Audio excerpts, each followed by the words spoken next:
Do you have control over your emotions? Hello everyone, in today's episode I want to talk about ways that we can control our emotions and ensure that we know what to do in any given situation. Stay tuned.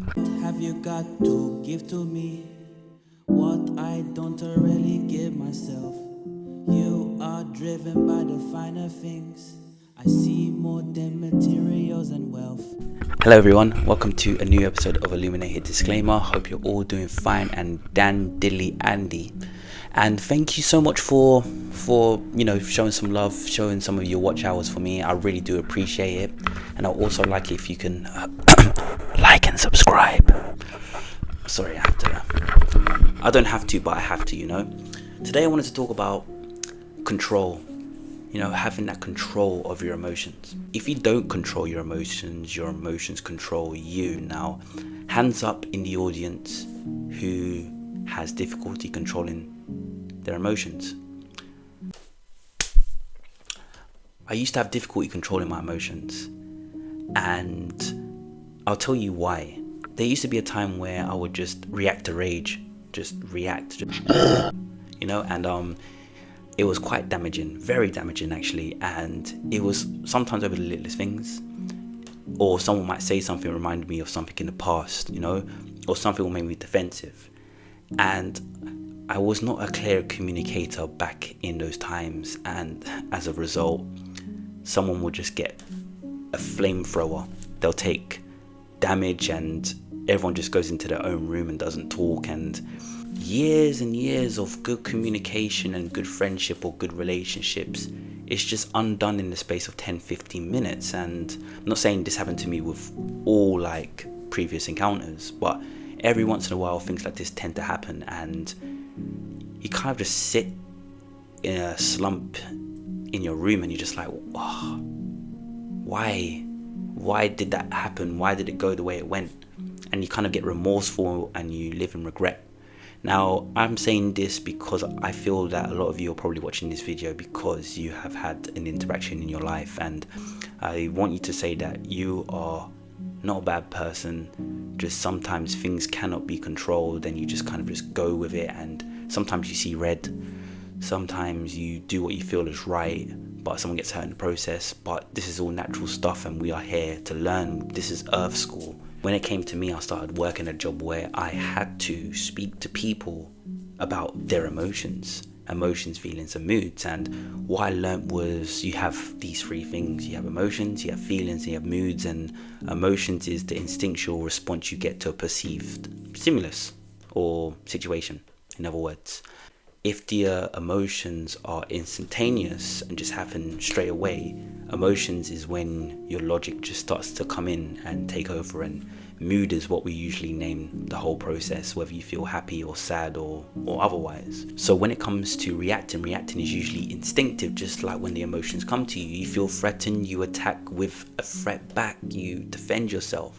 You see two cats, for example, one hisses and one might move its tail in a way, or it might make one of those noises.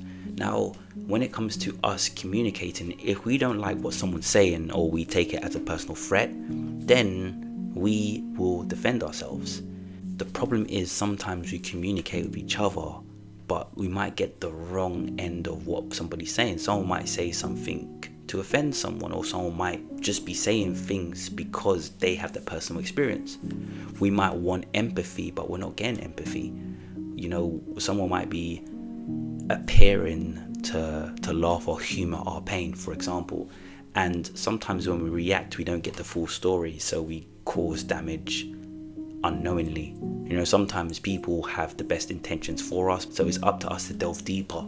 When we have these raw emotions and the energy starts filling us, we come to a crossroads.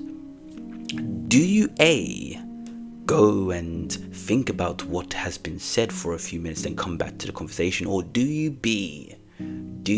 personally understand what they're trying to say, make loads of assumptions, and therefore respond in kind? A lot of us are, in fact, person B.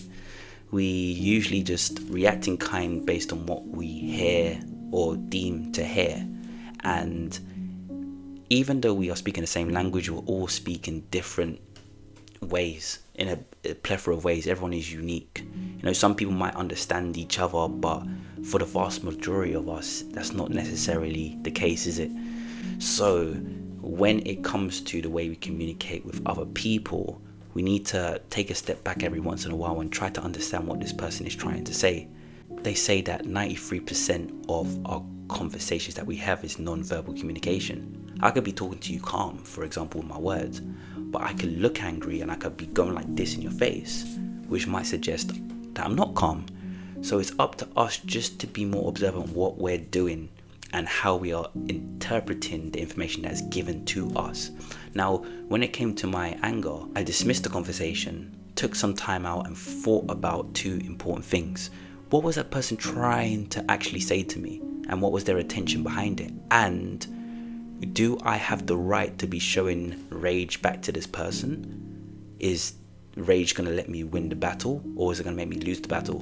And I realized that a lot of the times where I was showing anger, I was losing the battle because I wasn't true to myself. I didn't have full control and autonomy over what was gifted to me. So I used this time just to take deep breaths, focus on my breathing, and just realize the cost of showing all this anger to other people, especially if it was unwarranted anger.